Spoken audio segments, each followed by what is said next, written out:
我们大概都有一些医学观念啊，我们都知道良性的东西会变成恶性，良性肿瘤变成恶性肿瘤。那其实还有一种情况是良性肿瘤，可是它有恶性行为。哦，什么意思？对，这个在我们神经外科最常见的哈。那我在当住院医师的时候有一个案例的是这样，他是一个年轻的男性啊，那他因为癫痫然后送到医院来，在急诊的时候，他照了电脑断层，然后就发现他的脑内长了一颗5公分的肿瘤。好，那这个肿瘤因为它的边缘很光滑，然后又靠近我们的脑膜的位置，那我们判定它是一个良性的脑膜瘤，所以我们就用手术方式把它整个切掉。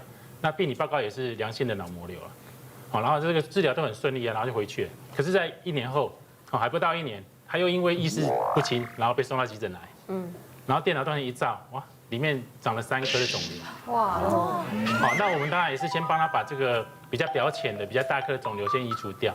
那后来他的病理报告是这个多发性的脑膜瘤，它其实是一个良性的肿瘤，可是它是多发性，这个很少见呐，很少见哈。那我们也把它写成一个教案呐，所以要让后面医生都知道，就是说你不要说只要是良性的肿瘤就给他讲的100%是良性的，这个是还是会有一些恶性的变化，或者它是恶性的行为。你是多发性，表示你切完了还会长？对，还会长，还会长。那因为我们脑里面就是因为我们脑是固定的嘛哈。如果是固定的，脑里面只要长一个东西，就会去压迫到脑，就会产生一些症状。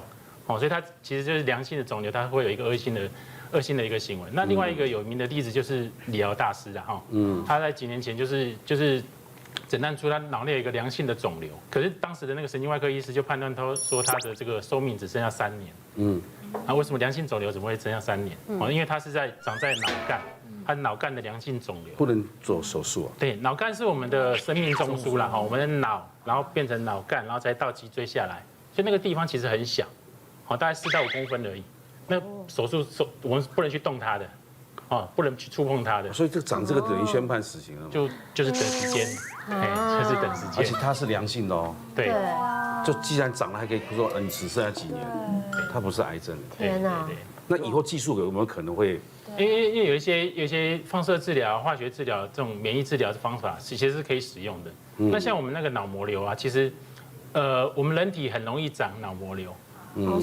因为我在国外了，他只要死亡之后，对不对？他都会做尸体解剖。那尸体解剖，他其实发现死亡的人里面有30%的人，他其实是脑内也是有脑膜瘤的。只是看你死亡的时候，它到底它的大小怎么样，位置重不重要，然后有没有造成一些神经症状。虽非恶行，但能致命。对。